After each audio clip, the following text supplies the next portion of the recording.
the discovery, the accident that changed everything. The coffee mug slipped from my hand in slow motion. I watched it fall, watched the dark liquid splash across the white kitchen tiles, watched the ceramic shatter into a dozen pieces. But I couldn't move to clean it up. My eyes were frozen on the screen of my husband's phone, lying face up on the counter where he'd left it while taking his morning shower. The notification had lit up the screen. Just a preview. Just enough words to stop my heart. David, don't worry. Once we get her signature on the papers tomorrow, the beach house will be ours. She trusts you completely. This stupid woman doesn't suspect a thing. Mom, I was 58 years old. My name is Margaret Rose Patterson. And in that moment, standing in the kitchen of the home I had helped build, I realized I had been living with strangers. 25 years of lies. My hands shook as I picked up the phone. I knew his password. Of course I knew it. We had been married for 25 years. We shared everything, or so I thought. The password was our anniversary date. How ironic. How perfectly, cruelly ironic. I opened the message thread between David and his mother, Vivian. My heart was pounding so hard I thought I might faint. The messages went back months. Hundreds of them. I scrolled up, my breath catching in my throat with each new revelation. Mom, I showed Margaret the investment papers. She signed without even reading them. Just like you said she would. Good boy. My lawyer says once those are filed, her inheritance from her father goes into the joint account. Then we transfer it out before she notices. What if she asks questions? She won't. She's too busy playing the perfect wife. Too trusting. Too stupid. I raised you better than to marry someone like her. But at least she's useful. I had to sit down. My legs wouldn't hold me anymore. I sank onto the kitchen floor, right into the spilled coffee, not caring that it was soaking into my robe. The phone screen blurred as tears filled my eyes. The perfect wife. 25 years ago, I had met David at a charity fundraiser in Boston. He was charming, handsome, and kind. Or so he seemed. He worked in real estate. I was a nurse at Massachusetts General Hospital, working double shifts, saving every penny. My father had passed away 2 years before I met David, leaving me a substantial inheritance. $300,000. It wasn't a fortune, but it was security. It was my future. It was supposed to be my children's future. But David and I never had children. We tried for years. The doctors said it was unexplained infertility. We went through treatments, spent thousands on specialists. Each failure broke my heart a little more. David would hold me while I cried, telling me it didn't matter, that I was enough, that we were enough. Now I wondered if he had even cared at all. The sacrifices I made. I scrolled further back in the messages, my stomach turning with each new piece of evidence. There were references to the plan going back 7 years. 7 years of calculated deception. I remembered 7 years ago clearly. That was when Vivian had gotten sick, or claimed to be sick. She had called David in tears, saying she had cancer, that she needed help, that she couldn't afford treatment. David had come to me, his eyes wet with worry. Margaret, I know this is a lot to ask, he had said, taking my hands in his. But my mother needs us. She needs surgery, chemotherapy. Her insurance won't cover everything. Could we use some of your inheritance?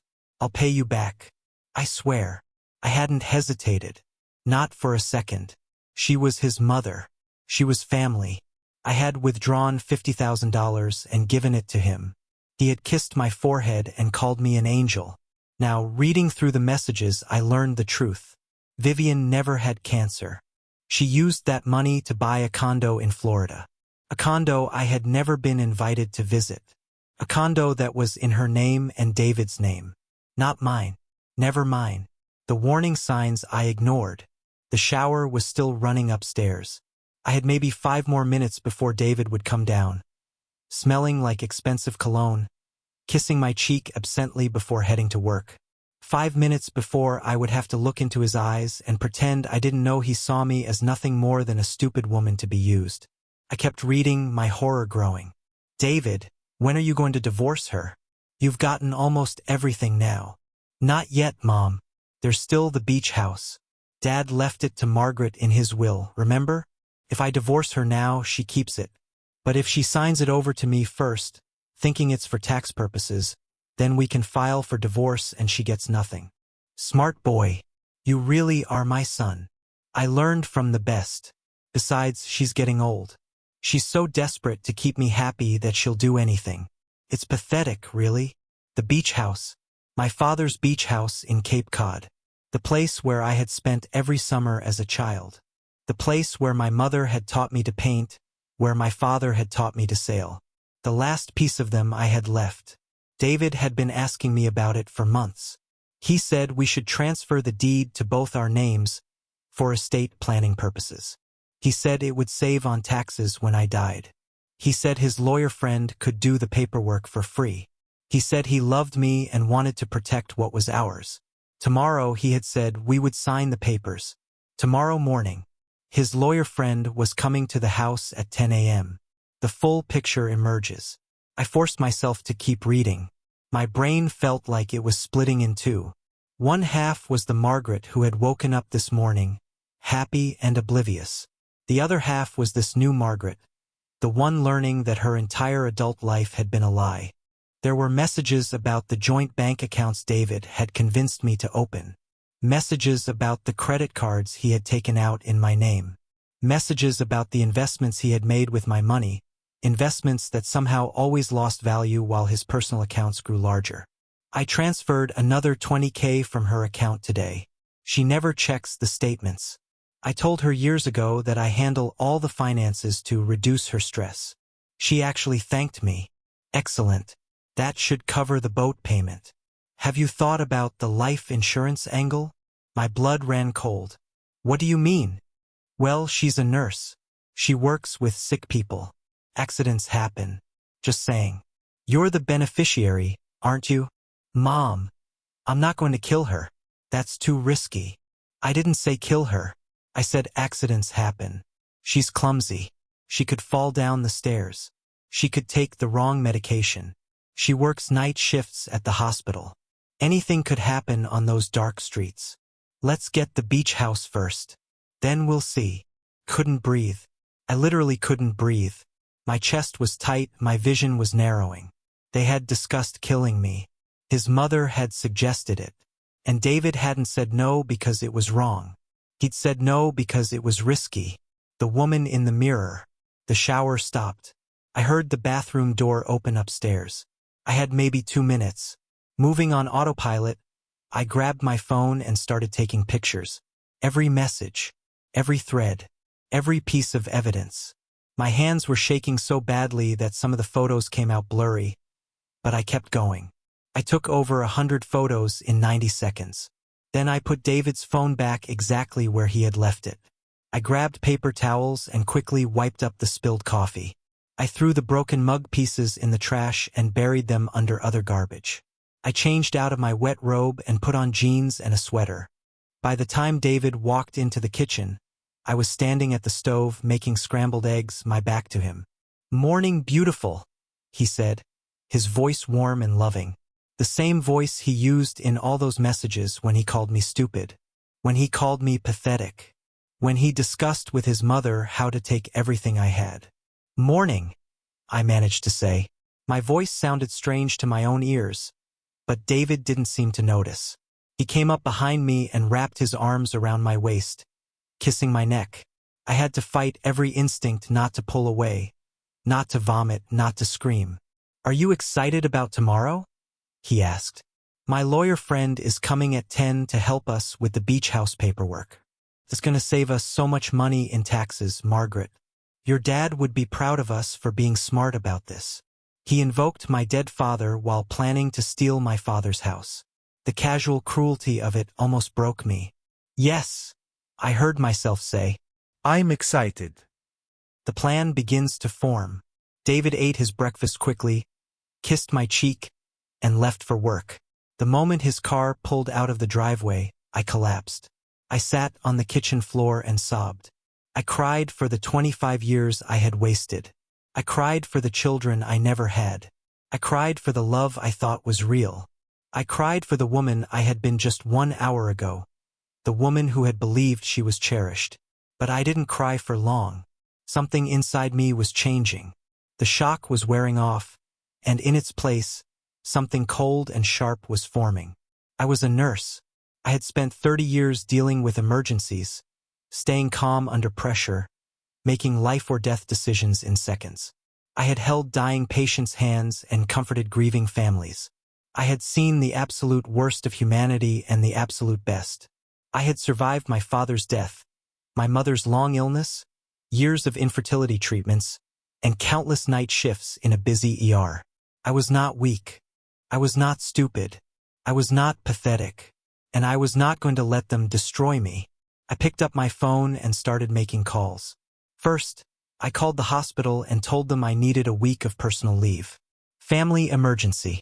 They didn't ask questions. In 30 years, I had never called in sick, never missed a shift. I had earned the right to take a week. Second, I called my best friend, Linda. Linda was a lawyer. Corporate law, not family law, but she would know who to call. She answered on the second ring. Linda, I said, my voice steady now. I need help. Can you come over right now? And can you bring the name of the best divorce attorney in Boston? There was a pause. Oh, Margaret, she said softly. What did he do? Everything, I said. He did everything. The investigation begins. Linda arrived within an hour, bringing coffee and the phone number of someone named Patricia Hernandez, supposedly the most ruthless divorce attorney in Massachusetts. We sat at my kitchen table, and I showed her everything. Every photograph, every message. Linda's face went from shock to rage to something I'd never seen before. Pure determination. Margaret, she said carefully, this isn't just divorce. This is fraud. This is financial abuse. This is conspiracy. The life insurance discussion. That could potentially be attempted murder conspiracy. Do you understand what I'm saying? You could have him arrested. I know, I said. But first I need to know everything. I need to see the full picture. What else has he taken? What else have they done? We spent the rest of the day going through every document in the house. Bank statements, investment portfolios, credit card bills, insurance policies, deeds, titles. David had always told me he kept everything organized, that I shouldn't worry my pretty little head about finances. What we found was devastating. The depth of betrayal. My inheritance from my father, the $300,000, was gone. All of it. David had moved it through various accounts over the years, always with explanations that sounded reasonable at the time. Investments that would grow our wealth. Renovations to the house that would increase our property value. Emergency expenses that couldn't wait. The beach house in Cape Cod, worth at least $800,000, was still in my name, but only because my father's will had been ironclad. It went to me and only me. That's why David needed my signature to transfer it. Our home, the house I thought we owned together, was actually in David's name only. He had refinanced it 3 years ago, taking out all the equity. I had signed the papers, trusting him when he said it was to get a better interest rate. That money, over $200,000, had disappeared into accounts I didn't have access to. There were credit cards in my name that I didn't know existed. Over $50,000 in debt. David had been making minimum payments to keep them from going to collections, but they were all my responsibility. My credit score was destroyed. My retirement account from the hospital, 30 years of contributions, was still intact. That was the only thing he hadn't been able to touch because it was through my employer. But there were emails. Linda found them in my computer's trash folder, where David had inquired about getting access to it. The hospital's HR department had told him no. He tried, Linda said, her voice shaking with anger. He actually tried to steal your retirement. Margaret, he's been systematically robbing you for your entire marriage. The breaking point. We found more messages on my computer. David had been emailing Vivian from our shared desktop, not realizing that all emails were being backed up to the cloud. There were discussions about hiring a private investigator to follow me, to see if they could catch me doing something inappropriate so David would have grounds for divorce that wouldn't split assets 50-50. She's so boring, David had written. She goes to work and comes home. That's it. She doesn't even have friends except that annoying Linda. How am I supposed to catch her cheating when she's too dull to even have a life? There were messages mocking my appearance. She's getting fat. I can barely stand to touch her anymore, but I force myself. Got to keep her happy until after we get the beach house. There were messages about other women. David had been having affairs for years. Multiple affairs. Women he'd met through work, women he'd met at bars, even a woman from our church. Vivian knew about all of them. She encouraged them. You deserve better than Margaret, she'd written. A real woman, a smart woman. Once this is over, you can finally be with someone worthy of you. By evening, Linda and I had built a complete picture. 25 years of marriage, and almost none of it had been real. I had been a mark, a target, a stupid woman with an inheritance and no one to protect her. The decision. What do you want to do? Linda asked me as we sat in the darkening kitchen. We can go to the police right now. Patricia Hernandez could start divorce proceedings tomorrow. We could freeze all the accounts, put a stop to the beach house transfer. You could destroy him, Margaret. I looked at my friend. That's exactly what I'm going to do, I said quietly. But not yet. Tomorrow morning, that lawyer is coming here with the beach house papers. David thinks I'm going to sign them. He thinks I'm the same stupid woman I was yesterday. What are you planning? Linda asked, though I could see she already knew. I'm going to let him think he's won, I said. I want to see his face when he thinks he's finally gotten everything. And then I'm going to take it all back. Everything. The money, the house, his reputation, his freedom. I'm going to make him pay for every lie, every cruel word, every single thing he stole from me.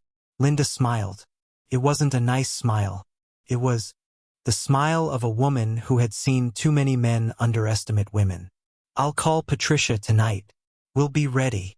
The trap is set. That night, David came home with flowers.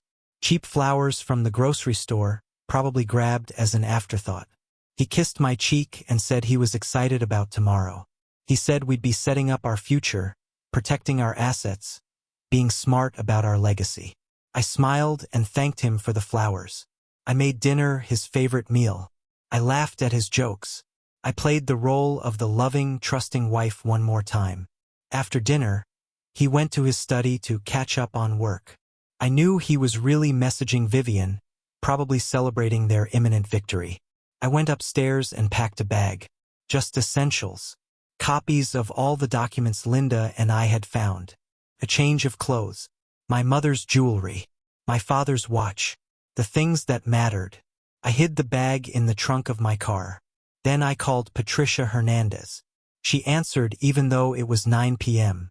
Linda had warned her to expect my call. Mrs. Patterson, she said. Linda told me about your situation. I'm so sorry you're going through this. Don't be sorry yet, I said. I want you to do something for me. Tomorrow morning at 10 a.m., David's lawyer is coming to my house with papers to transfer my beach house to my husband's name. I want you here at 10:15. I want you to walk in with police officers. I want fraud charges filed. I want a restraining order. I want this house frozen. I want every account frozen. I want him arrested if possible. Can you do that? There was a pause. Then Patricia laughed. It was a sound of pure admiration. Mrs. Patterson, it would be my absolute pleasure. I'll start the paperwork tonight. The final night. I barely slept that night. I lay next to David, listening to him snore, wondering how I had shared a bed with this stranger for 25 years. Every time he had touched me, had it been a lie? Every I love you, every anniversary celebration, every quiet morning drinking coffee together, had any of it been real? But I also realized something important. Yes, I had been deceived. Yes, I had been used. But I had also loved genuinely. I had been a good wife, a loyal partner, a kind person. The problem wasn't me. It had never been me. The problem was that I had given my heart to someone who didn't have one. I thought about all the patients I had cared for over the years. The ones who survived impossible odds. The ones who fought back from the edge of death. They all had one thing in common. They refused to give up. They refused to let their circumstances define them. I was a survivor too. I just hadn't known it yet. The morning arrives. I woke up before David. I made coffee, made breakfast, put on a nice dress. The same dress I'd worn to our wedding anniversary dinner last month, when he told me I was the best thing that ever happened to him. When he toasted to many more years together. When I had felt so loved, so secure, so blessed. What a fool I had been. But what a dangerous enemy I would become. David came downstairs at 9:30, dressed in his best suit. "Big day," he said, grinning. "Ready to sign those papers and secure our future?" I smiled back. "I can't wait," I said, and I meant it, but not for the reasons he thought. The doorbell rang at exactly 10 a.m. David practically ran to answer it. I heard him greeting his lawyer friend, a man named Robert something. I heard them laugh about something. I heard David say, "She's in the kitchen. This should only take a few minutes. She'll sign anything I put in front of her." They walked into the kitchen together. Robert had a briefcase. He set it on the table and pulled out several documents. "Mrs. Patterson," he said, his voice professional and smooth, "these documents will transfer the Cape Cod property into joint ownership with your husband.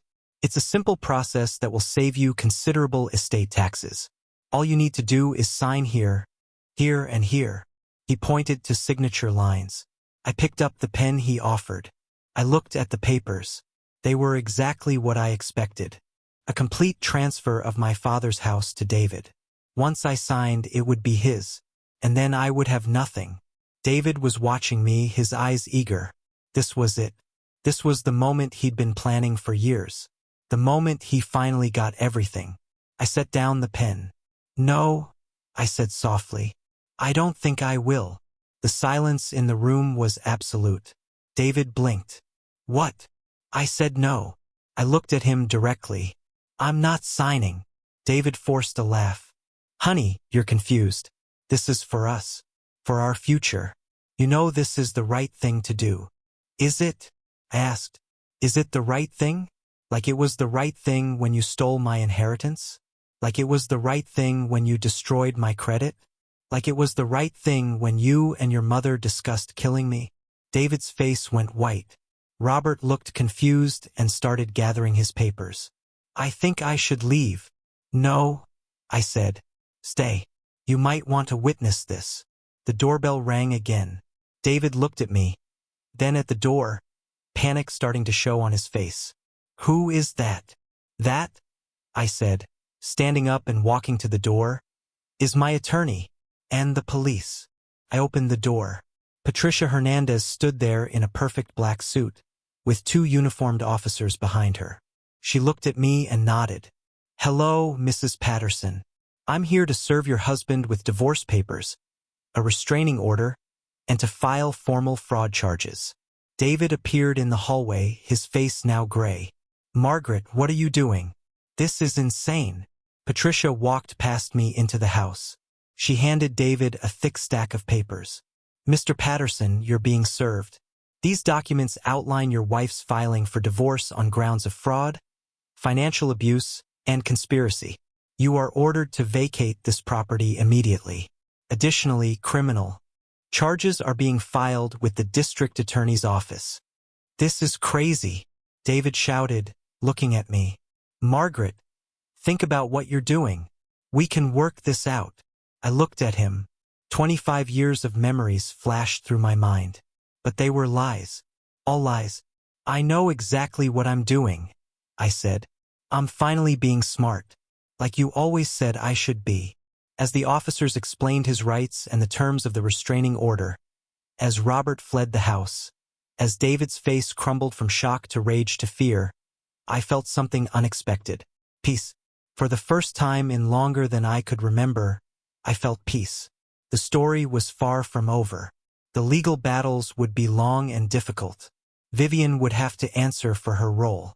David would fight back with everything he had. But I had something he didn't have anymore. I had the truth. And I had proof. And I had finally stopped being a victim. As David was escorted out of my house, the house that would soon legally be mine alone, he turned back one last time. "You're going to regret this," he said. I smiled. A real smile. "No," I said. "I really don't think I will. But you're going to regret ever underestimating me." The door closed behind him, and my new life began. The unraveling. The first battle. The house felt different after David left. Larger somehow. Quieter. But not empty.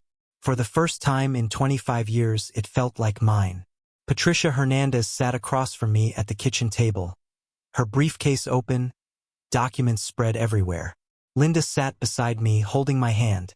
I had made tea because that's what you do when your world falls apart. You make tea. "Margaret," Patricia said, her voice gentle but firm, "I need you to understand what we're facing. David will hire lawyers. Expensive ones. He'll try to paint you as unstable, vindictive, maybe even claim you're having some kind of breakdown. Men like him always do. Let him try," I said. My voice was steady. I surprised myself with how steady it was. Patricia smiled. "Good. Because we have something he doesn't expect. We have evidence. Mountains of it. But I need to know everything. Every detail. Every bank account, every property, every lie. Can you do that?" I nodded. "I can do better than that. I can show you where he hid everything. The hidden files." After Patricia and Linda left that evening, promising to return the next morning, I did something I had never done before. I broke into David's study. The room had always been off-limits. "My private workspace," he called it, "where I handle our finances and investments." I had respected that boundary for 25 years. What a fool I had been. The desk was locked, but I knew where he kept the key. In a fake book on the shelf, a hollowed-out copy of The Art of War. How fitting. I unlocked the drawers and started searching. What I found made the text messages look like nothing. There were bank statements for accounts I'd never heard of. Accounts in the Cayman Islands. Accounts in Switzerland. David had been hiding money offshore for over a decade. Not just my inheritance money. Much more than that. I found deeds to properties I didn't know existed. Condo in Miami. Cabin in Vermont. A rental property in Texas. All purchased with money that should have been ours, but titled only in his name. I found a life insurance policy on me. $2 million. He had taken it out 3 years ago and forged my signature on the medical examinations. I was worth more dead than alive to him. But the worst discovery was in a folder marked private. Inside were photographs. Dozens of them. Pictures of me sleeping. Pictures of me getting dressed, taken through our bedroom window from outside. Pictures of me at work, clearly taken without my knowledge. And beneath the photos was a document. A psychiatric evaluation. A fake one. It claimed I was suffering from severe depression, anxiety, and early-onset dementia. It was signed by a Dr. Richard Morrison. The date was from 6 months ago. I had never met any Dr. Morrison. My hands shook as I realized what this was. This was the groundwork. If I had signed over the beach house, the next step would have been to use this fake evaluation to have me declared incompetent. They could have had me committed, taken control of everything. I photographed every single page, every document, every receipt, every lie. Then I put everything back exactly as I'd found it. The mother's web. The next morning, Patricia arrived with a forensic accountant named James Chun. He was young, maybe 30, with sharp eyes and a laptop covered in stickers. "Mrs. Patterson," he said, shaking my hand, "I specialize in finding hidden assets in divorce cases. Patricia tells me your husband has been creative with finances."